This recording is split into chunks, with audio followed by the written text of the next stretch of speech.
Good morning बेटा, आपका मेरे यूट्यूब चैनल में स्वागत है।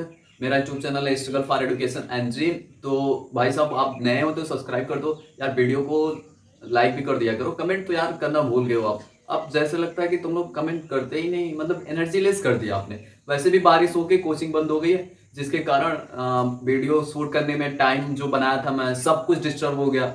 मतलब सब स्पॉइल हो गया, एकदम बेकार। तो बारिश की वजह से कोचिंग बंद है, तो वीडियो कैसे कब अपडेट करें, मतलब किस तरह से शूट करें, कुछ समझ में ही नहीं आता। तो भाई साहब, आप कमेंट भूल गए तो और भी हम एनर्जी लेस हो गए यार। कमेंट तो कर दिया करो, कि इससे जुनून होता है। जैसे ना पावर पावर बैंक का काम करते हो तुम लोग, चार्ज डिस्चार्ज हुए तो लाइट नहीं है तो सीधे कमेंट से ही काम चलाओ भाई। देखो, मतलब पावर बैंक का मतलब ये हो गया, कि लाइट का मतलब ये होगा। अभी तो व्यूवर्स अच्छे खासे नहीं मिल पा रहे हैं, लेकिन उम्मीद है कि मैं एक दिन जरूर व्यूवर्स अच्छे लाऊंगा आपको। तो अब भी तो लाइट है नहीं मेरे पास, मतलब व्यूवर्स तो है नहीं ज्यादा कुछ। तो फिर पावर बैंक तो है ना अपना, ये जो हमारे स्टूडेंट है हमारे, वो अब कम्युनिटी वो करना भूल गए। ऐसा लग रहा है वो भी बारिश में डिस्चार्ज हो गए। भाई डिस्चार्ज क्यों हो जा रहे हो यार? देखो अभी कोरोना है, तो समय के साथ अपडेट होते रहो। जरूरी नहीं है कि, मतलब देखो, समय के साथ अपडेट होने के लिए बहुत जरूरी है, क्योंकि हमारा फोन भी अपडेट मांगता है। तो जब फोन अपडेट मांगता है, देखो स्मार्ट होता चला जा रहा है फोन, हम पागल होते जा रहे हैं। हमारा कोई नाम नहीं है ये स्मार्ट बंदा। अब सब गए हैं, सब स्मार्टफोन आ गए हैं। देखो स्मार्टफोन है। अरे भाई हम क्या है, बेकार है। हाँ, तो आपको एक और बड़ी खुशखबरी दे देना चाहता हूँ मैंने एक यूट्यूब चैनल खोला। अब देखो, अब ये मत कहना कि सर आप एक ही पे फोकस करो यार, दो काम पे भी फोकस कर सकते हो। अब वो थ्योरी बदल दो। देखो एलोन मास्क जो है मंगल ग्रह पे पहुंचने वाला, हम एक ही चैनल पे क्यों रहे यार? मैं दोनों पे फोकस करके दिखाऊंगा आपको। और दोनों पे मैं 100% तो इफिशियंसी कोई नहीं दे पाता, लेकिन हाँ पूरी कोशिश करूंगा दोनों पे 100% इफिशियंसी मेरी हो। क्योंकि यार अब सक्सेस होने के लिए तो बेशर्मी की हद पार करनी ही पड़ेगी। अब जो भी काम नहीं हो सकता उसको भी करना पड़ेगा, मतलब इम्पॉसिबल को भी पॉसिबल करना होगा। इम्पॉसिबल है क्या यार? देखो, इम्पॉसिबल इम्पॉसिबल अब इम्पॉसिबल में पॉसिबल ही छुपा है भाई। आई एम पॉसिबल, मैं पॉसिबल हूं, मतलब मैं ही पॉसिबल कर सकता हूं ये। इम्पॉसिबल को देखो, अगर देखा जाए तो आई एम पॉसिबल। यही कह रहा है कि इम्पॉसिबल, मैं ही पॉसिबल हूं। तो हम जब ये कह रहा है हमको इनडायरेक्टली, भाई मैं ही पॉसिबल हूं, मतलब मैं सब कुछ कर सकता हूं, तो फिर हम क्यों डर जाते हैं यार ये हमसे नहीं होगा? यार छोटी से काम है, आपको रॉकेट थोड़ी बनाने के लिए दिया जा रहा है जो आप नहीं बना पाओगे। देखो, एक बिना पढ़े हुए, बिना इंजीनियरिंग किए हुए बंदा, बस केवल गूगल की सहायता से, बुक की सहायता से आज एक स्पेस एक्स कंपनी खोल दिया रॉकेट की। तो यार मतलब उतना नहीं कर सकते हो ठीक है, लेकिन कर तो सकते हो कुछ। रॉकेट नहीं बनाने के लिए कहा जा रहा। अब हम हर कोई कहोगे एलोन मास्क थोड़ी हो जाएगा, तो हाँ एलोन मास्क नहीं हो सकते, लेकिन हम अपनी क्वालिटी तो पहचान सकते हैं। तो एक से अधिक काम कर सकते हो। तो ये मत सोचा करो यार ये नहीं हो पाएगा, मैं इसके बारे में कुछ नहीं जानता। यार पैदा होते ही जान गए थे हम, पैदा होते ही जान गए थे। खड़े रहो, टाइम स्पेंड करो। वैसे भी टाइम बर्बाद कर रहे हो, जब तक सक्सेस नहीं तब तक टाइम हमारी बर्बाद ही मानी जाती है। मतलब टाइम बर्बाद है, कोई काम की नहीं है, तो फिर क्या दिक्कत है? जब बर्बाद टाइम पहले से है तो क्या बर्बाद होगा? अब तो बर्बाद ही है। तो आबाद होने के बारे में सोचते हैं, जब मतलब टाइम हमारा बेकार ही है। सब लोग वैसे भी बेकार समझते हैं, तो अब हम क्यों समझे हमारी ये टाइम बहुत महत्वपूर्ण है। तो ऐसे में जा रही है, जाने तो काम करते रहो, एक दो या तीन ट्राई करते रहो, ट्राई करते रहो। और ये जो बात कही गई कि करने वालों की कभी हार नहीं आती, यार ये बकवास है। मतलब बेवकूफ बना के रख दिया इन्होंने। ट्राई क्या करें यार, हम खुद अचीव कर लेंगे जो हमारे पास है वो कॉन्फिडेंस। तो हम ट्राई क्यों करें, सीधे छीन लाएंगे। तो देखो, आज तो आपको एक बड़ी और खुशखबरी दे देता हूँ कि मैंने एक मोटिवेशनल चैनल भी ओपन कर दिया। कि मेरे अंदर का यार जुनून है, मेरे अंदर की क्वालिटी है, तो मैं क्यों छुपा के रखूँ? मेरे पास दो क्वालिटी बहुत बढ़िया ने भगवान दे गिफ्ट में। एक तो टीचिंग का, आपको अंडरस्टैंडिंग में बहुत अच्छे से करा देता हूँ। मेरे जो भी स्टूडेंट है वो एक बार अगर मुझसे सीख जाते हैं तो उनका मन दोबारा होता है कि हाँ मैं इनसे पढ़ूं और इनसे इंस्पायर हूं। तो मेरे पास दो चीज़ है, एक मोटिवेट करने का अच्छा तरीका और अच्छी तरीके से आता है मुझे। फिर दूसरी चीज़ है कि मैं टीचिंग बहुत अच्छे से, मतलब पढ़ाने के लिए नहीं, समझाने की बात करो, मतलब समझाने का तरीका मेरा बहुत आसान है और बच्चों को समझ में भी आ जाता है। तो ये मैं एनालिसिस किया कि भगवान ने मुझे दो चीज दी है और इन दोनों का मैं भरपूर लाभ उठाऊंगा। अब जो होगा देखा जाएगा। तो मैंने एक स्टडी चैनल ओपन किया, जिसके थ्रू मैं अपने बच्चों को कम समय में अच्छी शिक्षा दे सकूं। कम समय में इसका मतलब है कि देखो यूट्यूब पे ढेर सारे वीडियोस अपलोड है केमिस्ट्री के। तो मैं ये नहीं कह रहा मैं सबसे बेस्ट हूं, मैं सबसे लोएस्ट हूं, लेकिन सबसे लोएस्ट हूं तो इसका मतलब ये भी नहीं कि मैं सबसे खराब हूं।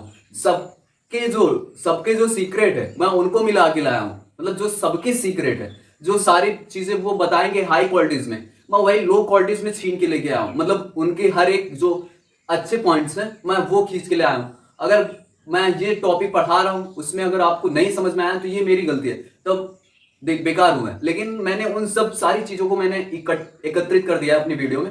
मतलब वो जैसे समझाएंगे उनका मैं अपने देहाती भाषा में समझाऊंगा, जिसके कारण मेरे स्टूडेंट जो है हाई क्वालिटी से लोअर क्वालिटी को समझने में आसानी हो। तो गाइज मैंने 2 यूट्यूब चैनल ओपन किया, एक तो है केमिस्ट्री का, वो है struggle for education and dream. अब मैंने इस चैनल का नाम struggle for education and dream क्यों रखा? भाई शिक्षा ही एक ऐसा जरिया है जो हमें सक्सेस कर सकता है अच्छे तरीके से और इज्जत भी बहुत सारी दे। तो struggle for education and dream ये मैंने एडुकेशनल के लिए देख मतलब एडुकेशन के लिए बच्चे क्या नहीं कर देते, तो उसी में से एक मेरा भी शायद नाम आएगा कि मैंने भी शिक्षा के लिए बहुत कुछ कर दिया था। दूसरा है मैंने अपने नाम से ओपन किया क्योंकि ये मेरा खुद का टैलेंट है। जो दूसरे का है वो मेरा खुद का टैलेंट है। अभी तो फिलहाल एग्जाम की वजह से मैं उस पर कॉपी वीडियो अपलोड कर रहा हूँ, बट एग्जाम खत्म होते ही मैं अपनी खुद की वीडियो बनाऊंगा। मैं अपनी खुद की वीडियो बनाऊंगा तो वो जब मैं खुद टैलेंटेड हूँ तो मैं अपने नाम से खोल के रखा है। पहला struggle for education and dream, इसको सब्सक्राइब आप कर लीजिए। इस पे आपको केमिस्ट्री अवेलेबल होगी कक्षा 10 और कक्षा 11 की तो अभी नहीं है फिलहाल, लेकिन हम पूरी कोशिश करेंगे। अभी बहुत सारा काम है भाई, तो 11 का नहीं हो पा रहा, लेकिन कक्षा 10 और 12 का है, तो 11 का भी हम जल्दी अपलोड करेंगे। तो और दूसरा चैनल है अमित मोटिवेशनल वीडियोज.com। फिर से गाइस अमित मोटिवेशनल वीडियोज.com, आप इसको सब्सक्राइब कर लीजिएगा। इस पे शॉर्ट वीडियोज अपलोड होंगे जिससे जो मेरे स्टूडेंट नहीं है तो भी वो मुझसे जुड़े रहेंगे और उनका प्यार हमसे जुड़ा रहेगा। तो गाइज आज हम लोग अपने टॉपिक में शुरू कर रहे हैं इलेक्ट्रोकेमिस्ट्री, जो चैप्टर नंबर 3 है इनऑर्गेनिक का।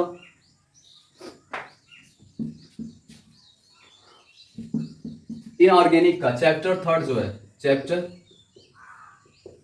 3 वो है इलेक्ट्रोकेमिस्ट्री।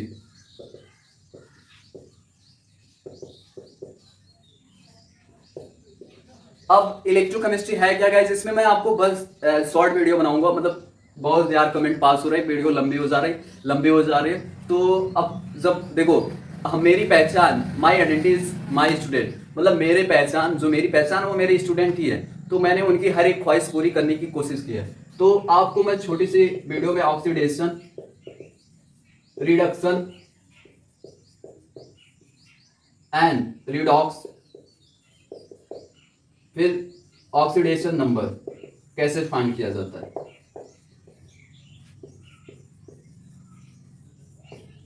इतने 4 टॉपिक आपको बताऊंगा इस छोटे से वीडियो में। पहला है oxidation, reduction, redox, oxidation number कैसे फाइंड करते हैं। तो तब भी लगभग 30-40 मिनट का हो ही जाएगा, क्योंकि यार हर एक टॉपिक जो है अच्छे से हम समझेंगे तभी हमारा कुछ हो पाएगा।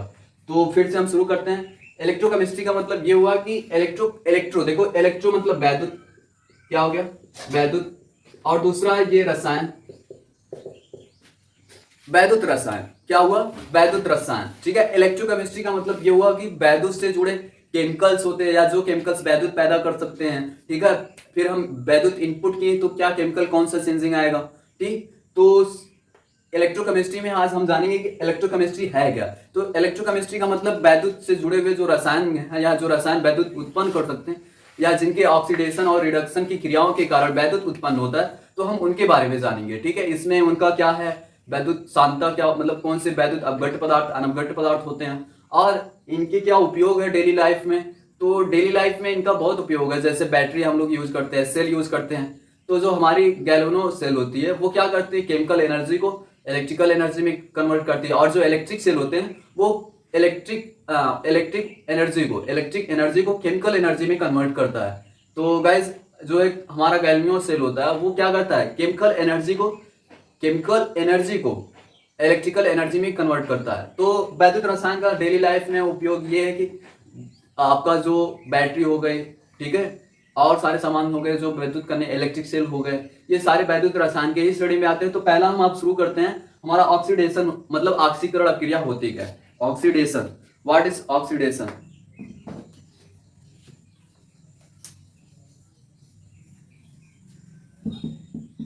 ऑक्सीडेशन पहला है ऑक्सीडेशन, रिएक्शन। तो गाइस आप कॉपी कलम लेके बैठ जाओ और आज हम सीखेंगे ऑक्सीडेशन, ऑक्सीडेशन रिडक्शन अभी जरूरी नहीं, रिएक्शन कर देते हैं। ऑक्सीडेशन रिएक्शन मतलब ऑक्सीकरण संख्या, ऑक्सीकरण संख्या, ऑक्सीकरण अभिक्रिया, अभी संख्या बाद में अभिक्रिया। ऑक्सीकरण अभिक्रिया होती क्या है? ऑक्सीकरण अभिक्रिया होती क्या है? तो ऑक्सीकरण का मतलब ऑक्सी देखो, हम जो चीजें हैं हम यही देखना भूल जाते हैं कि मतलब क्या है। अभी जैसे वैद्युत रसायन था, देखो नाम जो रखे जाते हैं, आपके जो थ्योरीज जो पढ़ी जाती हैं उनके जो नाम रखे जाते हैं वो उनसे रिलेटेड ही रखे जाते हैं, क्योंकि पहले तो जो हम रसायन पढ़ाए थे, अभी बहुत मार खाओगे, अरे आदि तो जो पहले नाम रखे जाते थे हमारे ऑक्सीडेशन रिएक्शंस के, वो क्या होते थे? ऑक्सीकरण अभिक्रिया जैसे पहले जो परिभाषाएं बनाई जाती थी वो किस थ्रू बनाई जाती थी? तो पहला था ऑक्सीडेशन रिएक्शन में उन्होंने देखा कि यार जो उन्होंने परिभाषा दी थी, पहले देखो पहले के लोग ही केमिस्ट्री बना के रखे, हम बस उसको अपडेट करते जा रहे हैं। अपडेट करने का मतलब मैंने बताया ना, जब तक अपडेट नहीं होंगे तब तक हम समाज में बने नहीं रहेंगे। तो केमिस्ट्री पहले से ही चल रही थी, बस हम उसके नए नए मेथड को इन्वॉल्व करते हुए एक्टिव करते रहे और अपडेट करते रहे, नई नई चीजें उसमें इन्वॉल्व करते रहे, तो ये बनी रही। तो ऑक्सीडेशन पहले से होती थी, मतलब पहले से, ये नेचुरल प्रक्रिया है, तो ये पहले से ही होती रही। तो देखो कैसे हम डेली लाइफ में इसको समझ सकते हैं, जैसे जंग लग जाती है और जो भी आपके मेटल्स होते हैं जब जमीन के अंदर से खोद के निकाला जाता है, उस पर देखते हैं हम सफेद या भूरे रंग का, मतलब जो भी, वो तो मेटल के ऊपर निर्भर करता है उसके ऊपर कौन सा कलर का आयस कलर वो जो है जंग लगी रहेगी, ठीक है। तो जैसे एल्युमिनियम है, एल्युमिनियम देखेंगे उसके ऊपर सफेद पपड़ी जम जाती है, एल्युमिनियम ऑक्साइड, जब हम उसको जमीन से खोद के निकालते हैं तो वो मेटल शुद्ध नहीं निकलती, बस नोबेल मेटल को छोड़ के, जो मतलब ऑक्सीजन से रिएक्ट ही नहीं करती उनको छोड़ के, तो बाकी जितनी भी मेटल्स हैं हाई रिएक्टिव, तो जब हम उनको जमीन के अंदर से निकालते हैं तो क्या होता है कि उनके जो ऑक्साइड होते हैं उनके ऊपर जमे होते हैं। तो सबसे पहले ऑक्साइड बनता कैसे है? ऑक्साइड बनता कैसे है? इधर ध्यान देगा, 10 मतलब ये भी ठीक है, ये भी पढ़ोगे तो ये नहीं है, उधर कहां देख रहे हो? तो ऑक्सीडेशन जो है वो ऑक्सीडेशन, ऑक्सीकरण होता क्या है? ऑक्सीडेशन का मतलब यही है कि जो हमारे ऑक्सीजन, ऑक्सीडेशन नाम से देखो, अगर अभी जब आपको मान लो पढ़ लिए, आपको पेपर देना होगा, याद नहीं आ रहा है तो नाम से ही देख लेना यार, ऑक्सीडेशन होता क्या है। ऑक्सीडेशन होता है, ऑक्सीड का मतलब क्या हो गया? ऑक्सीजन, ऑक्सी का मतलब ऑक्सीजन। तो जब पुराने समय में जब लोग मिट्टी के अंदर से मेटल को खोद के निकालते थे, तो वो देखे थे कि उनपे जो है एक सफेद, या मतलब उनमें मैंने बता रहा मेटल के ऊपर निर्भर करता है किस कलर का उस पर जंग वगैरह लगी रहेगी, ठीक है। तो वो देखते थे कि उस पर कुछ जमा है तो सफेद टाइप का, तो उन्होंने देखा कि ऐसा जो है नमी की वजह से होता है, या खुले में रख देता हूं, तो उन्होंने दिमाग लगाया कि ऐसा क्यों होता है। तो उन्होंने परिभाषा बनाई कि अगर कोई चीज ऑक्सीजन से रिएक्ट करती है तो उसके ऊपर उसके जो है अवक्षेप, मतलब उसके जो ऑक्साइड क्या होते हैं, जमा हो जाते हैं। तो ये घटना उन्होंने कहा कि ऑक्सीकरण है। मतलब क्या निकला कि अगर किसी में ऑक्सीजन जाके इन्वॉल्व हो रहा, मतलब जुड़ रहा, ऐड हो रहा है, ठीक है। पहला देखो ऑक्सीडेशन क्या है और रिडक्शन, दो कॉलम बनाते हैं, एक रिडक्शन और इधर ऑक्सीडेशन, इधर क्या रहेगा बाबू? ऑक्सीडेशन। पहला हो गया कि ऑक्सीजन का जुड़ना, ऐड ऑफ ऑक्सीजन, पहला हो गया ऐड ऑफ ऑक्सीजन, इसमें रिमूवल ऑफ ऑक्सीजन,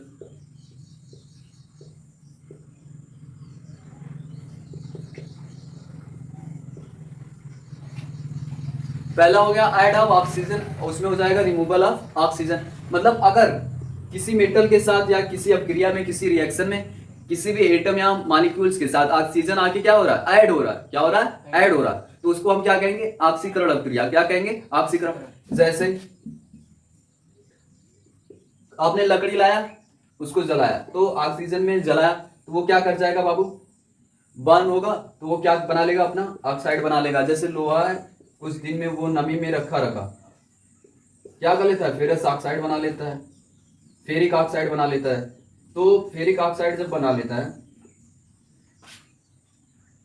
यहां 3 से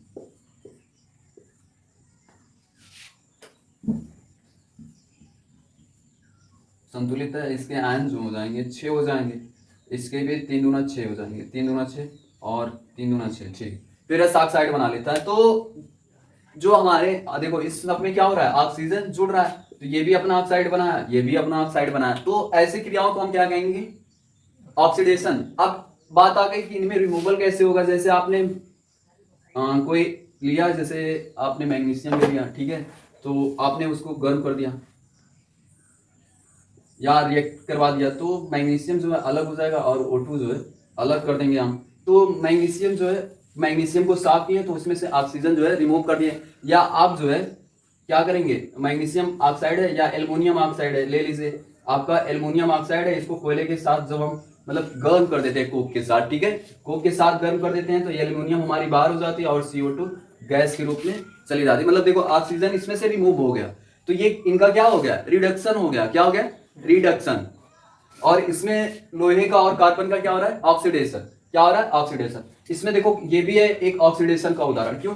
क्योंकि इस कार्बन के साथ क्या हो जा रहा है? CO ऑक्सीजन जुड़ जा रहा है, तो मतलब कार्बन का ऑक्सीडेशन हो रहा है, लेकिन एल्युमिनियम का जो है रिडक्शन हो रहा है। क्या हो रहा है? रिडक्शन। तो एक बार फिर से देखते हैं।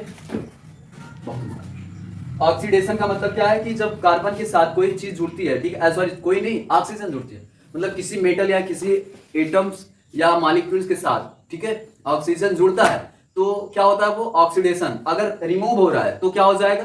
रिडक्शन। क्या हो जाएगा? रिडक्शन। तो इतना नोट करो अगर नोट।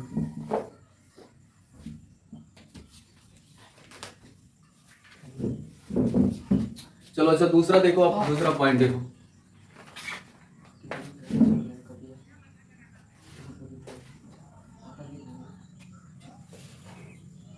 दूसरा पॉइंट देखते हैं। आप देखो कभी उन्होंने देखा कि अगर मेथेन है, हमने अब दूसरी पॉइंट तो उसने, चलो मान लेते हैं एक बंदे ने आया मेथेन गैस को बर्न किया, अरे वो देखा कि धुआं बन के हो गया, मतलब मार्स जो भी मार्स गैस मतलब कार्बनिक गैस से होती हैं, ठीक है, अगर हम उनको बर्न करेंगे तो वो कार्बन डाइऑक्साइड बनाती हैं और भाप बना के उड़ जाती है। तो मान लो मेथेन कोई बंदा जला दिया, क्या किया? मेथेन जला दिया, वो भी तो जलाएगा ऑक्सीजन की उपस्थिति में। अब देखा उसने कि मेथेन को जलाने पर क्या किया, जलाया तो देखा वो CO2 बन गया भाई साहब और H2O बाहर हो गया।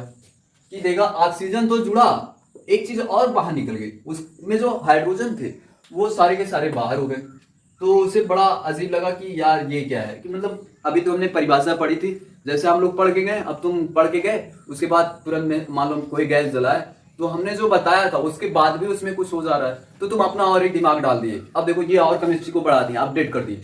अभी तो ऑक्सीजन से ही काम चल रहा था, ठीक है, अभी तो ऑक्सीजन से ही काम चल रहा था, लेकिन अब ये जो हुआ कि एक और दिमाग लगा दिया कि अरे यार ये तो सर ने बताया कि ऑक्सीजन जुड़ेगा तो ऑक्सीडेशन होगा, अगर ऑक्सीजन जुड़ेगा तो ऑक्सीडेशन होगा, लेकिन मैंने तो कुछ और ही देखा, एक और चीज कि मतलब हाइड्रोजन भी निकल रहा है ऑक्सीडेशन में। अगर हाइड्रोजन वहां उपस्थित है किसी भी अगर मतलब किसी भी उसको वहां रख दो, याद है, हटा दो, पुनः मटवा समझवा वाला टिप्पणियां। तो ऑक्सीडेशन का मतलब ये हुआ कि जब देखा गया कि जो ऑक्सीजन था वो तो जुड़ रहा है, लेकिन कुछ और ही बाहर निकल रहा है उनके साथ, कुछ और ही बाहर निकल रहा है, वो क्या है? हाइड्रोजन है। क्या है? हाइड्रोजन। तो दूसरी पॉइंट क्या हो गई? Removal of hydrogen. Removal of, अगर हाइड्रोजन रिमूव हो रहा है, हाइड्रोजन रिमूव हो रहा है तो ऑक्सीडेशन, तो इसमें क्या हो जाएगा? दूसरी पॉइंट में addition of hydrogen, addition of hydrogen,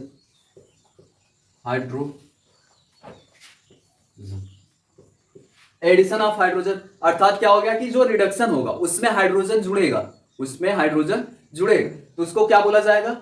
reduction अपक्रिया। क्या बोला जाएगा? रिडक्शन, अपचयन अपक्रिया। अगर रिमूव हो रहा है जिस अपक्रिया में से हाइड्रोजन रिमूव हो रहा है तो उसमें क्या बोला जाएगा आपको? ऑक्सीकरण, ऑक्सीडेशन। क्या बोला जाएगा? ऑक्सीडेशन। अब देखो कैसे इसमें आपने एथीन लिया, ये भी देखो क्या है आपका, एक कार्बनिक कंपाउंड है, मतलब ऑर्गेनिक कंपाउंड है, ठीक है, तो आपने इसको जो है इसका पीवी के साथ हाइड्रोलाइसिस करा दिया। अब इसको देखो क्या करा दिया आपने, हाइड्रोलाइसिस मतलब हाइड्रोजनीकरण करा दिया, तो ये क्या हो जाएगा? अब इसमें जो है CH3 मतलब हाइड्रोजन जाके जुड़ गया, हाइड्रोजन जुड़ क्या बन गया? ये एथेन बन गया। क्या बन गया? एथेन। क्या बन गया गाइस? एथेन। और ये है क्या? एथीन था, है क्या था? एथीन। एथीन से किस में कन्वर्ट हो गया? एथेन में। क्या हुआ? हाइड्रोजन जाके जुड़ गया, तो ये कौन सी अपक्रिया हो जाएगी? कौन सी अपक्रिया? रिडक्शन, और ये क्या है, ऑक्सीडेशन। अब चलो इन्हीं से एक और नई परिभाषा, अब मान लो कोई और तेज दिमाग वाला आ गया, ठीक है, अभी तो दो ही एक बताया कि यार ये अगर ऑक्सीजन जुड़ेगा तो ऑक्सीडेशन होगा, तुम गए प्रैक्टिकल किए और तुम्हें कुछ नई चीज मिली कि हाइड्रोजन भी साथ में निकल रहा है। तो अब उसी में कोई बैठा है, जैसे देखो केमिस्ट्री जो होती है एक खोजता है, उसी की सब कॉपी करके नए नए अपडेट लाते हैं, जैसे कोरोना इस समय अपडेट हो रहा है तो माहौल में बना हुआ है, उसका कहर बना हुआ है, तो केमिस्ट्री भी अपडेट होती है समय समय के साथ। तो देखो अपडेट अपडेट जरूरी है, ठीक है, तो तुम लोग भी अपडेट हो जाओ फोन की तरह। तो दरअसल देखो जो आपका है कि अब इन दोनों का मतलब क्या हो, दोनों का ऑक्सीजन और हाइड्रोजन जोड़ रहे हैं, इनका कंक्लूजन क्या होगा, मतलब निष्कर्ष क्या निकल रहा है, ऑक्सीजन कब जुड़ता है, हाइड्रोजन कब रिमूव होगा, ऐसा कुछ है, तो कब ये जुड़ते हैं और कब। तो देखो तीसरी पॉइंट हो जाएगी, अगर ऑक्सीजन हमें किसी परमाणु के साथ जोड़ना है, ऑक्सीजन अगर हमें किसी परमाणु के साथ जोड़ना है तो इसका इलेक्ट्रॉनिक कॉन्फ़िगरेशन करके देखते हैं। इलेक्ट्रॉनिक कॉन्फ़िगरेशन, ऑक्सीजन अगर हम जोड़ रहे हैं तो 2,6 इसका कॉन्फ़िगरेशन होता है। अब देख रहे हैं इसे न्यूट्रल होने के लिए, न्यूट्रल होने के लिए मतलब न्यूट्रल उदासीन होने के लिए कितने इलेक्ट्रॉन की कमी है, 2 इलेक्ट्रॉन। यहाँ कितना होता है 8, यहाँ कितना होना चाहिए 8, लेकिन है इसके पास कितना 6, और इसके पास कितनी कमी है 2 इलेक्ट्रॉनों की कमी है। अगर ये 2 इलेक्ट्रॉन ले ले तो यहाँ कितना हो जाएगा 8, कितना हो जाएगा 8। तो ये 2 इलेक्ट्रॉन कहीं से लेगा, कहीं से लेगा, तो ये किसके साथ जाके जुड़ेगा, जिसके पास इलेक्ट्रॉनों की अधिकता होगी, जिसके पास इलेक्ट्रॉनों की अधिकता होगी उन्हीं के साथ जाके जुड़ेगा ना। तो इसका मतलब क्या हुआ, अधिकता होने का मतलब ये वो इलेक्ट्रॉन ऑक्सीजन को दे। देखो कोई कंपाउंड तभी आपके पास आएगा या आप किसी से दोस्ती तभी करोगे जब आपको कोई बेनिफिट हो, उससे कोई लाभ हो, ठीक है। जो कहते हैं दोस्ती में कोई बेनिफिट नहीं होता, वो एक तरह से आपका काट रहे हैं, मतलब बेवकूफ बना रहे हैं, ठीक है, वो आते हैं बेनिफिट के ही लिए, ठीक है। तो देखो जब ये अट्रैक्ट होगा तो इसे 2 इलेक्ट्रॉन चाहिए और वो इस ऑक्सीजन को जोड़ेगा तभी उसके पास जब 2 इलेक्ट्रॉन फालतू होंगे। तो ऐसे क्या समझ में आ रहा, अब इलेक्ट्रॉन से परिभाषा बना दो। अभी देखो इसमें बताओ ऑक्सीडेशन कैसे हो रहा है, ऑक्सीडेशन है कि रिडक्शन है। अगर ये 1 इलेक्ट्रॉन दे दिया, अब इसमें क्या हो रहा है, ऑक्सीडेशन हो रहा है कि रिडक्शन हो रहा है, नहीं गलत हो गया ना। कि देखो ऑक्सीडेशन और रिडक्शन क्यों दिमाग लगाया गया कि अरे यार जब कहीं ऑक्सीजन और हाइड्रोजन रहेगा ही नहीं तो सारे परमाणु ऑक्सीजन और हाइड्रोजन से तो बने, सॉरी जितने भी यौगिक है वो हाइड्रोजन और ऑक्सीजन से तो बने नहीं है, मतलब जो भी होंगे 30% 20% ही कंपाउंड्स बने हैं, बाकी और चीजों से बने हैं। तो उसमें देखा गया कि जहां हाइड्रोजन नहीं होगा तो क्या करेंगे हम, जहां ऑक्सीजन नहीं होगा तो क्या करेंगे, तो इसीलिए नई परिभाषा लानी पड़ी, इसीलिए तो अपडेट करना पड़ा ना, नहीं तो ऑक्सीकरण का नाम खत्म हो जाता। अगर अपडेट नहीं करते तो ऑक्सीकरण का नाम खत्म हो जाता। तो देखा गया कि अब ऑक्सीजन से क्या, ऑक्सीजन कब जुड़ रहा है, तो देखो जो इलेक्ट्रॉन मतलब जो परमाणु जो एटम्स वो क्या कर सकते हैं, ऑक्सीजन को रिमूव कर, सॉरी ऑक्सीजन नहीं इलेक्ट्रॉन को रिमूव कर सकते हैं, रिमूव कर सकते हैं, उन्हीं के साथ तो ऑक्सीजन जुड़ेगा। तो बात ये हुई कि तीसरी पॉइंट लिखो, तीसरी पॉइंट जो है वो ये हो जाएगी, तीसरी पॉइंट ये हो जाएगी कि जो मतलब इलेक्ट्रॉन को रिमूव करे, देखो रिमूवल ऑफ इलेक्ट्रॉन्स, किसका बाबू, इलेक्ट्रॉन्स, किसका, इलेक्ट्रॉन्स का। तीसरी पॉइंट ये हो गई कि जो इलेक्ट्रॉन को मतलब जो भी कंपाउंड्स हुआ, ठीक है, या आपका एटम्स हो गया, वो क्या करे, इलेक्ट्रॉन को रिमूव करे, इलेक्ट्रॉन को अपने अंदर से रिमूव करे, ठीक है, या डोनेट करे, क्या हो जाए, डोनेट करे, डोनेट कर दे, ठीक है, क्या कर दे बाबू, डोनेट कर दे, क्या कर दे, डोनेट कर दे। तो जैसे फेरस था, अब ये क्या कर लिया, एक तो सल्फेट से सल्फ्यूरिक अम्ल से क्रिया किया तो बना लिया फेरस सल्फेट, क्या बना लिया, फेरस सल्फेट और हाइड्रोजन गैस। अब इसमें तो दिख रहा है कि हाइड्रोजन निकल रहा है तो इसका मतलब ऑक्सीडेशन है, हाइड्रोजन निकल रहा है तो इसका मतलब ऑक्सीडेशन है। लेकिन अगर अभी यही हाइड्रोजन नहीं निकलता, जैसे इसमें बताओ कि सोडियम है वो क्या बना लिया, जैसे कॉपर सल्फेट है, कॉपर सल्फेट का विलयन है, आपने लोहा डाला उसमें और वो फेरस सल्फेट बन गया, क्या बन गया बाबू, फेरस सल्फेट, और कॉपर अलग हो गया, कॉपर अलग हो गया। अब बताओ अब इसमें कैसे पता करेंगे कि ऑक्सीडेशन हो रहा है कि रिडक्शन। तो यही बात आई कि डोनेट ऑफ इलेक्ट्रॉन, अगर कोई एटम या कंपाउंड्स, ठीक है, क्या कर रहा है, इलेक्ट्रॉन को निकाल रहा है अपने अंदर से, इलेक्ट्रॉन को निकाल रहा है, ठीक है, तो उसे क्या माना जाएगा, उसका ऑक्सीडेशन हो रहा है, क्या हो रहा है, ऑक्सीडेशन। दूसरी बात इसमें रिडक्शन में ये ऑक्सीडेशन है, ऑक्सीडेशन, और ये कॉलम कौन सा है? रिडक्शन का। किसका है? रिडक्शन का। ठीक है, तो देखो रिडक्शन का ये कॉलम है, तो इसमें क्या हो जाएगा? तीसरी पॉइंट क्या हो जाएगी कि except of electron, except of electron, यही सबसे मेन है और इसी पे हम ये पॉइंट खत्म करेंगे। तीसरी पॉइंट इस अगर समझ जाएंगे तो रिडक्शन में महारत हासिल कर लेंगे। ठीक है, तो एक्सेप्ट ऑफ इलेक्ट्रॉन मतलब इलेक्ट्रॉन एक्सेप्ट किया जाए तो क्या होगा? इलेक्ट्रॉन एक्सेप्ट किया जाए तो क्या होगा? तो रिडक्शन होगा। अगर कोई मॉलिक्यूल्स या एटम्स क्या कर रहा है? इलेक्ट्रॉन को एक्सेप्ट कर रहा है ना, अपने अंदर ले रहा है, ग्रहण कर रहा है, तो उसका क्या होता है? रिडक्शन होता है। क्या होता है? रिडक्शन। क्या होता है? रिडक्शन। तो देखो आप इसको समझें पहले फिर से, एक एक को तोड़ के करते हैं, एक एक का अर्ध हाफ रिएक्शंस करते हैं ना, एक एक का हाफ रिएक्शंस करते हैं, तब पता चले। फेरस है, ठीक है, क्या है? फेरस है। अब ये देखो इसके ऊपर कोई चार्ज है नहीं है ना, लेकिन इसके साथ जुड़ गया, इसका मतलब चार्ज में गया होगा तभी तो जुड़ा है। देखो हमने कहा कि कोई चीज तभी जुड़ेगी जब उस मतलब कुछ रिमूव करे, कुछ अट्रैक्ट करे, इसका मतलब इलेक्ट्रॉन दे या ले। ठीक है, तो ये अगर जुड़ा है तो इसका मतलब इलेक्ट्रॉन कुछ ना कुछ किया होगा, या तो दिया होगा या तो लिया होगा। तो हम देखते हैं कि ये जो फेरस है वो मेटल है और ये इसके पास ऐसी क्वालिटी है कि ये हमेशा इलेक्ट्रॉन डोनेट करता है। इसके इलेक्ट्रॉनिक कॉन्फ़िगरेशन से हम पता कर लेंगे, क्योंकि आप पता कर सकते हो, इलेक्ट्रॉनिक कॉन्फ़िगरेशन जान गए तो आप देखेंगे कि जो फेरस है वो हमेशा क्या करता है? इलेक्ट्रॉन को डोनेट करता है, निकालता है अपने अंदर से। ठीक है, तो ये इसमें कितने इलेक्ट्रॉन डोनेट किया? सल्फेट पे -2 चार्ज होता है, पूरे सल्फेट कंपाउंड्स पे -2 का चार्ज होता है, जिसका मतलब ये 2 डोनेट किया होगा, 2 डोनेट किया होगा। तो इस पे +2 आया होगा कब? जब ये 2 इलेक्ट्रॉन डोनेट किया होगा। क्या किया होगा? डोनेट। अब ऊपर से बताओ, ये देख के बताओ, ये कौन से रिएक्शन कर रहा है? फेरस का क्या हो रहा है? ऑक्सीडेशन हो रहा है कि रिडक्शन हो रहा है? मारेंगे जोन तमाचा, सही हो जाओगे। ऑक्सीडेशन हो रहा है। Donate of electron, donate of electron क्या हो रहा है? डोनेट ऑफ इलेक्ट्रॉन मतलब इलेक्ट्रॉन निकाल रहा है अपने अंदर से, तभी तो ये पॉजिटिव में गया। पहले क्या था? न्यूट्रल था, पहले था न्यूट्रल था, लेकिन जैसे ही सल्फेट के विलयन में गया उसने अपना 2 इलेक्ट्रॉन त्याग दिया, 2 इलेक्ट्रॉन त्याग दिया। तो इसका मतलब ये क्या हो गया? धनायन हो गया। धनायन कब होगा? जब इलेक्ट्रॉन निकालेगा। तो इलेक्ट्रॉन निकालेगा तो क्या हो जाएगी? कौन सी रिएक्शन? ऑक्सीडेशन। कौन सी रिएक्शन? ऑक्सीडेशन। समझ में आई बात? आप देखो कॉपर जो है, अब एक और नेक्स्ट ये समझ में आ गया, तो अर्ध रिएक्शन जल्दी से नोट कर लो आप लोग।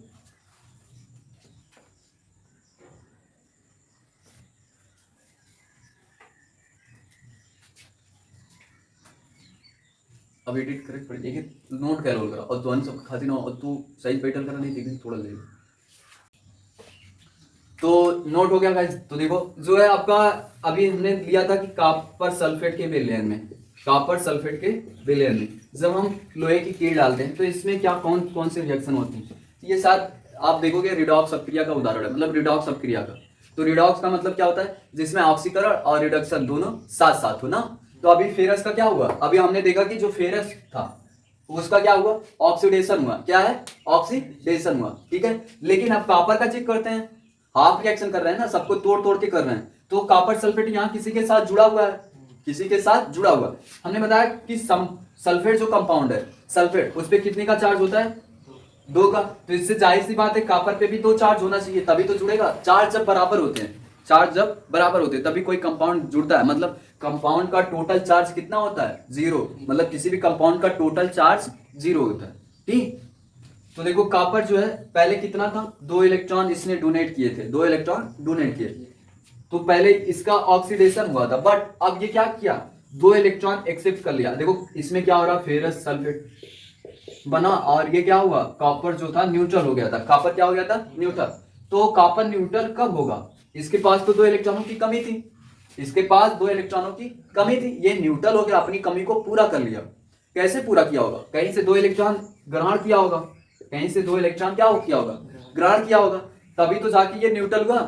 तो ये +2 और ये -2 मिलके तभी तो चार्ज को न्यूट्रल किए होंगे। तो इसका मतलब ये इसका क्या हो गया? ये इलेक्ट्रॉन को एक्सेप्ट किया है, इलेक्ट्रॉन को क्या किया है? एक्सेप्ट किया है। तो इसका मतलब इसका क्या हो रहा है? रिडक्शन हो रहा है। क्या हो रहा है? रिडक्शन। तो समझ में आई बात? तो अब उदाहरण भी अच्छा खासा मिल गया। चलो ठीक है, अब रिडॉक्स अपक्रिया हेडिंग डालते हैं। रिडॉक्स अपक्रिया, रिडॉक्स अपक्रिया हेडिंग डालते हैं। रिडॉक्स अपक्रिया, रिडॉक्स अपक्रिया का मतलब क्या होगा? देखो रिडॉक्स रिएक्शन, बस छोटी सी परिभाषा है। वो अपक्रिया जिसमें ऑक्सीडेशन और ऑक्सीकरण ऑक्सीडेशन एंड रिडक्शन दोनों साथ साथ हो। मतलब देखो रिडॉक्स अपक्रिया का मतलब जिसमें ऑक्सीकरण और अपचयन दोनों साथ साथ हो, मतलब ऑक्सीकरण भी हो अपचयन भी हो, तो ऐसे में उस अपक्रिया को क्या कहते हैं हम? रिडॉक्स अपक्रिया। क्या कहते हैं? रिडॉक्स। अभी जो हमने पीछे किया था वही उदाहरण ले लो। ये किसका उदाहरण है? रिडॉक्स का है। किसका उदाहरण है? रिडॉक्स का।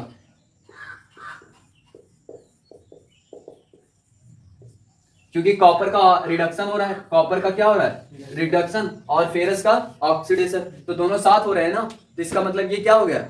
रिडॉक्स अपक्रिया हो गई। क्या हो गई? रिडॉक्स अपक्रिया। ठीक है, तो अब देखो ऑक्सीडेशन नंबर कैसे फाइंड करते हैं। ऑक्सीडेशन नंबर कैसे फाइंड करते हैं? तो ऑक्सीडेशन नंबर होता क्या है? पहली बात तो ये ऑक्सीडेशन नंबर होता क्या है? ऑक्सीडेशन नंबर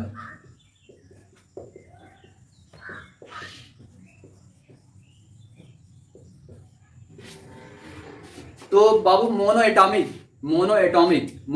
का मतलब एक एटम है। मोनो एटॉमिक क्या है? मोनो एटॉमिक मतलब किसी एक एटम के ऊपर जितना चार्ज होगा, चाहे वो प्लस है या माइनस, उसके सिंबल के साथ, ठीक है, उसी को काउंट करते हैं। जैसे अगर कार्बन है, कार्बन के ऊपर अगर +4 लगा हुआ है, तो इसका मतलब कार्बन की ऑक्सीडेशन नंबर कितना हो गई? 4। अगर सिंगल, मतलब हमने लिखा है मोनो एटॉमिक, मतलब एक एटम हो, अगर उसके ऊपर जितना चार्ज लिखा गया वही उसकी ऑक्सीडेशन नंबर होती है। मतलब किसी भी कंपाउंड या मोनो एटॉमिक, ठीक है, मोनो एटॉमिक, ठीक है, किसी भी मोनो एटॉमिक के ऊपर जितना चार्ज होगा वही उसका क्या होगा? ऑक्सीडेशन नंबर होगा। तो किसी भी कंपाउंड के ऊपर कैसे हम, मतलब किसी भी कंपाउंड में किसी एक एटम का ऑक्सीडेशन नंबर कैसे फाइंड करते हैं? ठीक है, तो देखो अगर आपको दे दिया जाए जैसे फेरस सल्फेट है, तो सबसे पहले ऑक्सीडेशन नंबर फाइंड करने के लिए कुछ रूल समझ लेते हैं, उसके बाद करते हैं। रूल कुछ नहीं है, बस फंडामेंटल ये है कि अगर पहला रूल है कि अगर कोई परमाणु, ठीक है, if any atom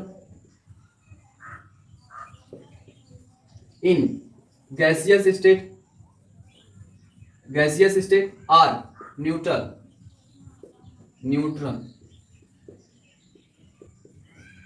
then the oxidation number is 0।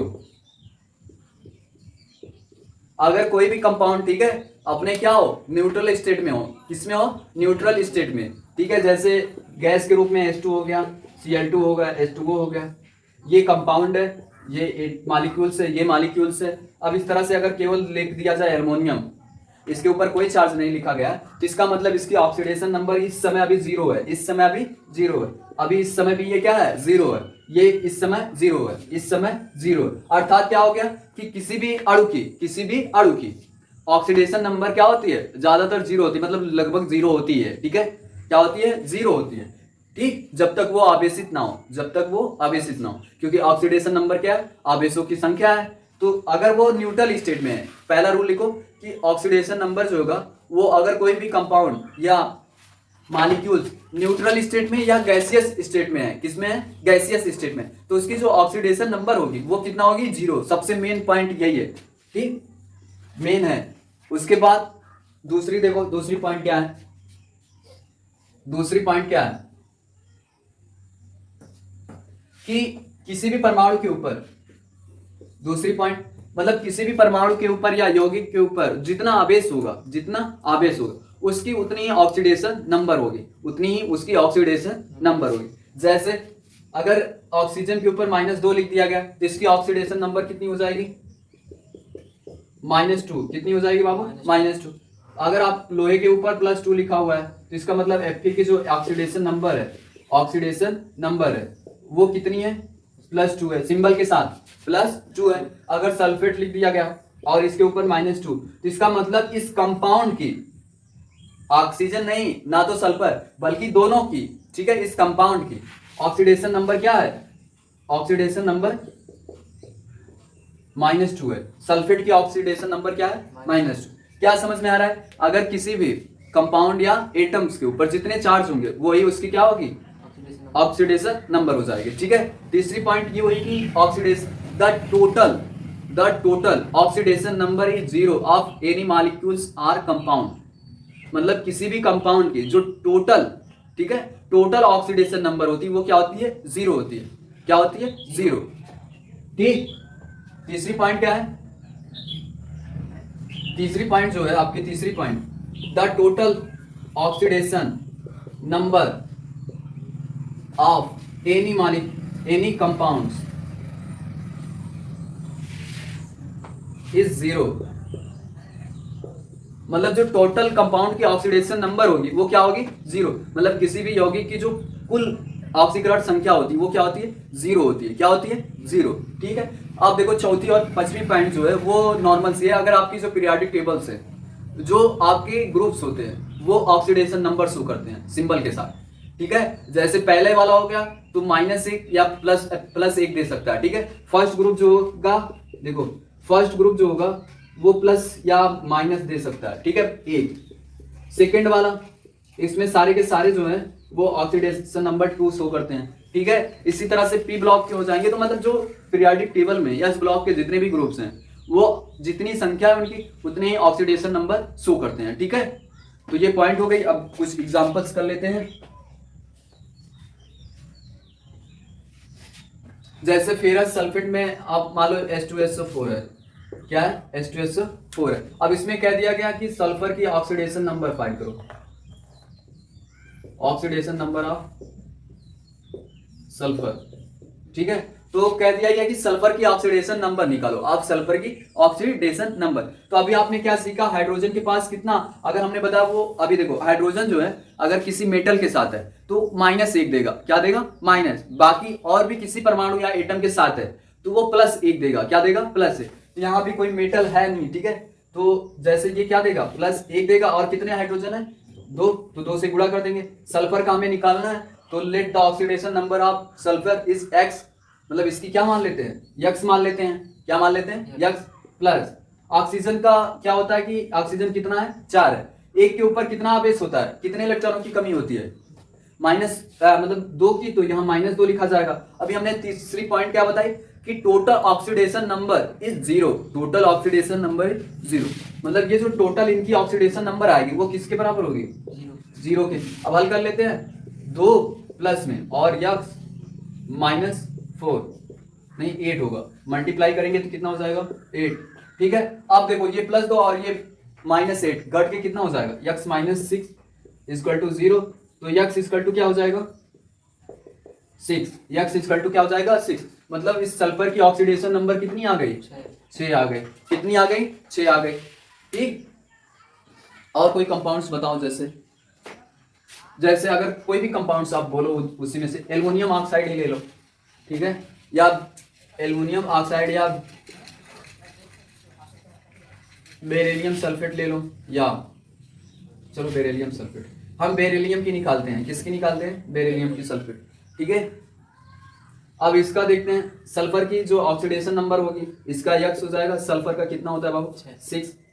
कितने 6 ही होगा, मतलब एक ही है तो 6। ऑक्सीजन का कितना हो जाएगा, कितना हो जाएगा, 4 है और -2 इक्वल टू टोटल 0। तो देखो यक्स +6 और ये कितना हो जाएगा, -8 इक्वल टू 0। तो यक्स इक्वल टू 2। बेरिलियम की ऑक्सीडेशन नंबर कितना आ जाएगी, oxidation number of beryllium is +2 symbol के साथ। ठीक है, +2। तो और कोई उदाहरण, जैसे एग्जांपल बताओ।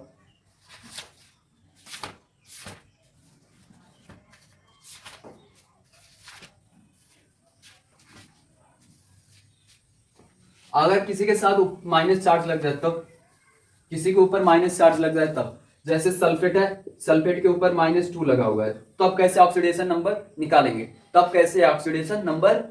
अब इसके ऊपर, अब सल्फर का ऑक्सीडेशन आपको निकालने के लिए कह दिया था, सल्फर की। ठीक है, कैसे निकालोगे, तो सल्फर का हम क्या कर लेंगे, यक्स ले लेंगे। क्या ले लेंगे, यक्स। और ये क्या कर देंगे, +4 -2। अब इसके ऊपर आवेश कितना, वो चिन्ह के साथ इधर लिख देंगे। अगर किसी के ऊपर चार्ज लगा हुआ है, तो हम क्या करेंगे, उसको यहाँ सिंबल के साथ बराबर में लिख देंगे, ठीक है, सिंबल के साथ। तो देखो ये कितना हो जाएगा, यक्स ये कितना होगा, -8 होगा, कितना होगा, -8, और इधर क्या है -2, तो यक्स बराबर क्या हो जाएगा, -2 प्लस इधर जाएगा तो ये क्या हो जाएगा 8 बराबर +6। तो सल्फर की ऑक्सीडेशन नंबर कितना आया, +6, कितना आया, +6, ठीक। तो नोट करो। तो गाइस यहीं स्टॉप करते हैं अपनी, फिर हम लोग पार्ट 2 में इलेक्ट्रोकेमिस्ट्री के बारे में जानेंगे, ठीक है। अब ये खत्म हुआ।